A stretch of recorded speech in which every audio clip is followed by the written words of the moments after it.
Hey folks, today we're going to be taking a look at a game that is currently seeking funding on Kickstarter. That game is called Shasn and is from Meme Sys Culture Lab. Now, if you like what you see throughout the rest of this preview video, I'm going to encourage you to go to the official Kickstarter project page to find out more information than I could possibly tell you here. To do that, you're going to follow the link in the top corner of your screen, as well as down in the description section underneath this video. Go there, find out tons of stuff about the game, and hopefully you'll consider backing the project.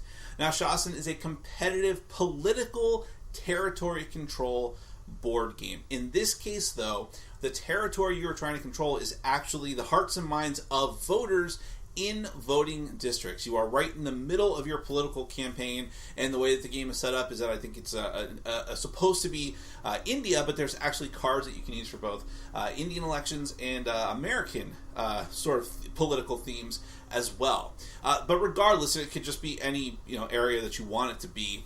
You are, because a lot of these themes are universal, you're trying to win the hearts and minds of these voters, and once you have enough voters who are in your camp, so to speak, in a voting area, you have majority control there, and if you can do that enough times in enough areas, you will potentially win the game.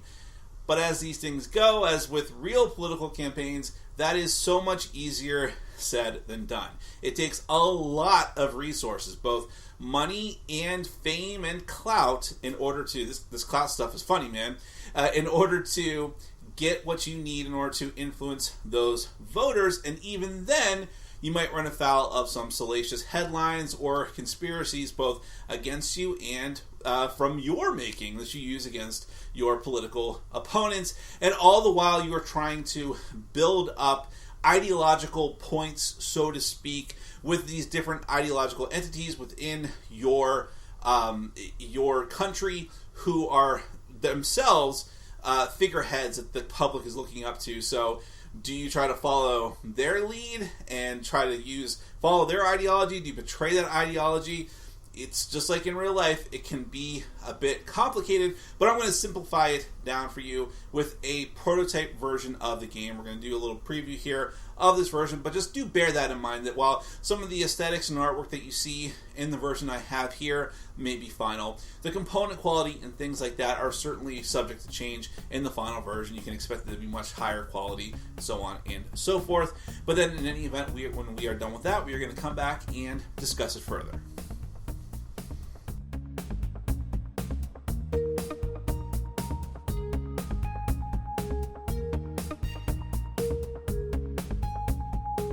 Shasn is a competitive territory control game for 3 to 5 players.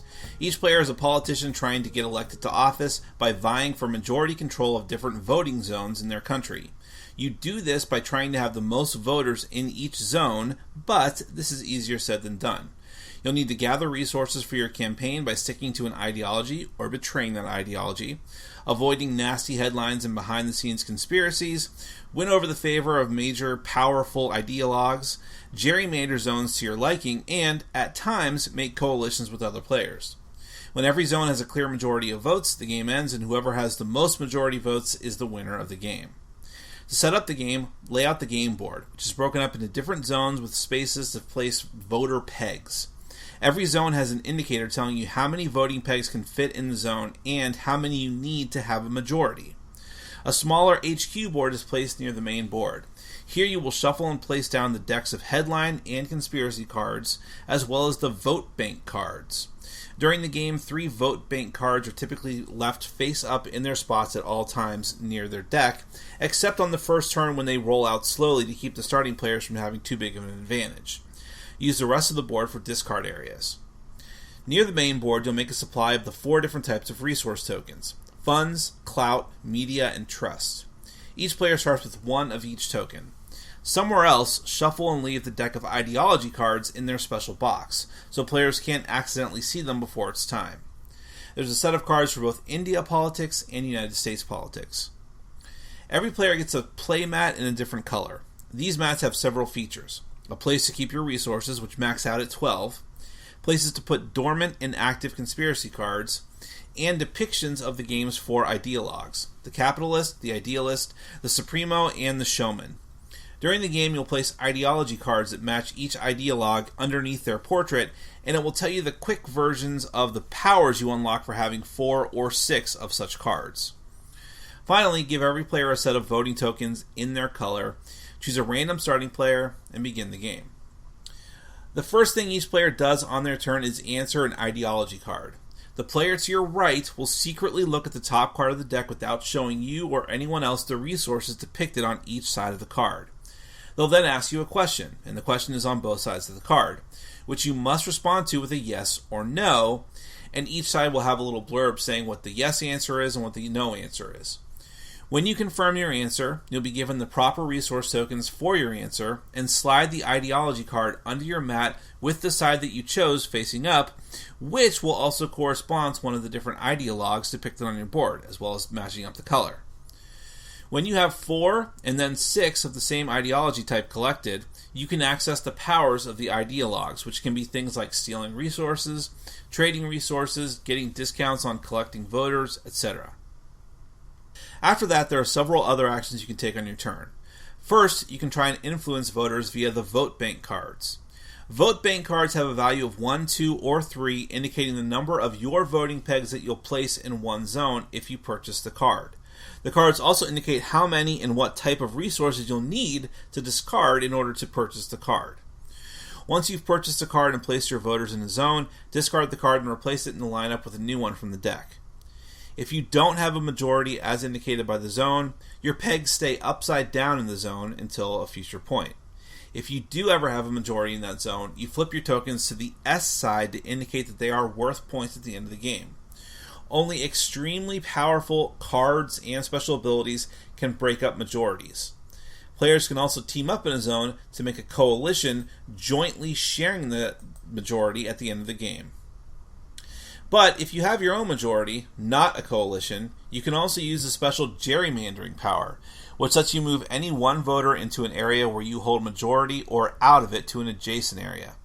You can do this once each round for every majority you control, and you can use it to either solidify another majority in an adjacent zone or to keep another player from trying to vie for majority in a zone you're interested in.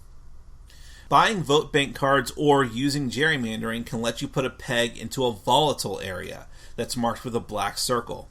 A voting peg that is placed in the circle can never ever be moved by any means, and placing it there immediately makes the player who owns it draw and resolve a headline card, which is almost always negative.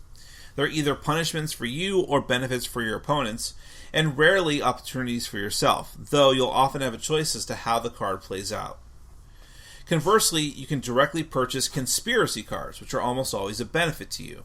You can purchase them for the number of resources indicated by the number on the back of the card. They can be saved and used at opportune times, including to stop or impede actions taken by your opponent. Finally, on your turn, you may attempt to trade resources or conspiracy cards one for one with other players. When your turn is over, play proceeds to the next player. Keep going like this until every zone on the board has a majority. Then, each player adds up the points that they have for majority control, and whoever has the most points is the winner of the game. That is Shasn. Yeah, really fascinating theme here. There's a lot of political games, but they all come at it from different angles, right? So some of them are just sort of like card games that you use to, you gather these cards, get the set of Democrat cards, and then you can trade them in for, political points or something like that, right? So more on the simplistic end in order to get high-quality artwork across to you as quickly as possible and simply as possible without worrying too much about the actual game mechanics. Shasn is not that. Shasn is a game that is specifically using some tried-and-true Eurogame territory control elements, but marrying them together with a political theme that comes through because there's so much effort put into things like the ideology cards, especially, and the entire concept. And really, it's kind of interesting because I hadn't really thought of this before, but the whole concept of area control, territory control, does lend itself to a political theme. Because what else are you doing but that, essentially? You're trying to win over people in your district. Let's say you're a congressperson in the United States, and or whatever the equivalent is in India politics.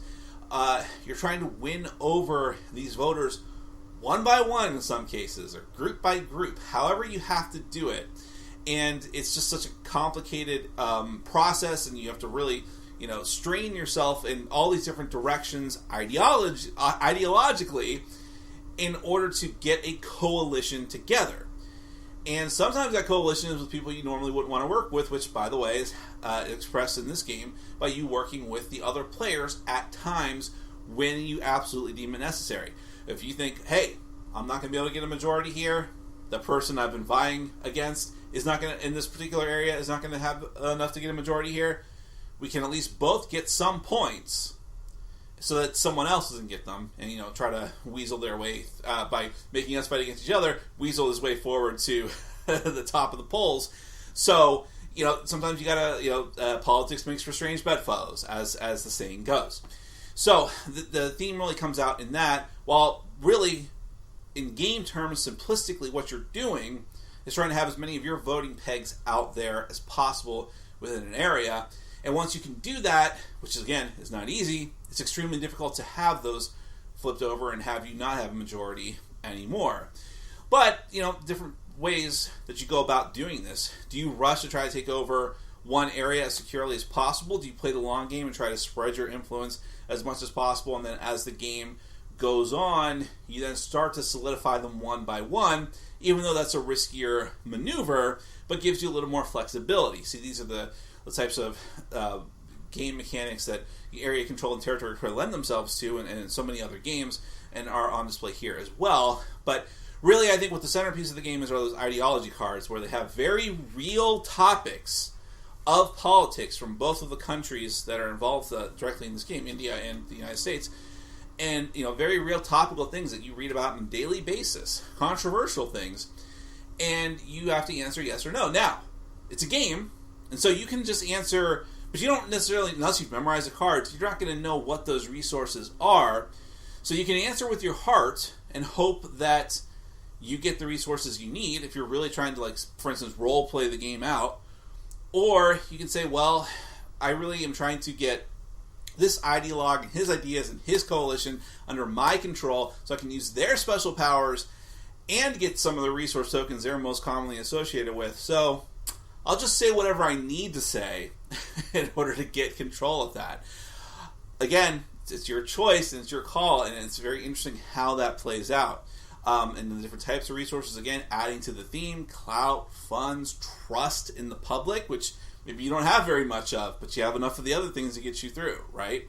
So it's hard gameplay mechanics, but wedded to a theme at the same time. And there's so many other things I could talk about. The headline cards, where you can, you want to try to force your opponents to have to take those, because they're usually negative, and you can lock your opponents into those volatile zones and not be able to move their pegs, which can be extremely inconvenient. But by doing so, you're also telling them, well, I might as well go all in for this area. It's a risky thing to do. The conspiracy cards, which usually work out in your favor, but they take valuable resources to purchase. You can purchase them and use them strategically at a later time, but that's resources you're not using in order to gain control of voting blocks. So it's up to you how you want to do it. So there's different strategies here, just like in a real political campaign, and that political theme is steeped into the game. It can feel very cutthroat at times, but it can also feel very cooperative at times, depending on how you choose to play it with the other players. Do you want to be the noble politician, at least the illusion of a noble politician, or just as cutthroat as possible? That's entirely up to you. But there's lots of variety in the game, tons of different cards, and the play style gives you a lot of freedom there, or your freedom to choose that play style. So if any of that appeals to you, if you like the theme of the politics, if you like the sort of Eurogame territory control mechanisms, or if you know someone who does, don't take my word for it.